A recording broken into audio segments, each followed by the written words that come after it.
ایک دولت مند سوداگر کی بیوی مر گئی اور تھوڑے عرصے کے بعد وہ سوداگر خود بھی دمے کی بیماری میں مبتلا ہو گیا۔ تو سوداگر نے اپنی ساری جائیداد اپنے نوجوان بیٹے کے نام کر دی۔ ہزاروں کی جائیداد پا کر پہلے تو نوجوان بیٹا اور اس کی بیوی بچے سب سوداگر کی خوب اچھی طرح خاطرداری کرتے رہے، مگر 6 مہینے کے بعد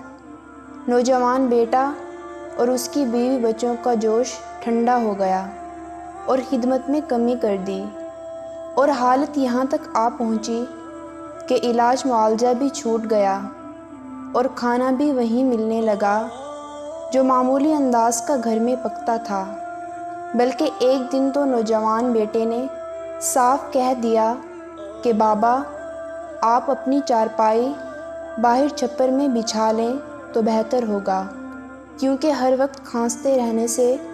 بچوں میں بیماری پھیلنے کا اندیشہ ہے۔ بیمار سوداگر کے پاس بیٹے کی بات ماننے کے سوا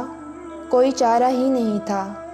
سوداگر نے اپنے نوجوان بیٹے سے کہا کہ مجھے تو کوئی اعتراض نہیں، مگر ایک کمبل اوڑھنے کو چاہیے، کیونکہ ابھی سردی باقی ہے۔ نوجوان نے اپنے چھوٹے بیٹے سے کہا، دادا کے لیے گائے کو اوڑھنے والا کمبل اٹھا کر لاؤ۔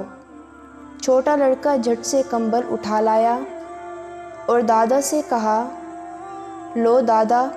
اس میں سے آدھا کمبل تم پھاڑ لو اور آدھا مجھے دے دو۔ سوداگر نے اپنے پوتے سے کہا، بھلا آدھے کمبل سے سردی کیا جائے گی؟ نوجوان باپ نے بھی بیٹے سے کہا کہ دادا کو سارا ہی کمبل دے دو،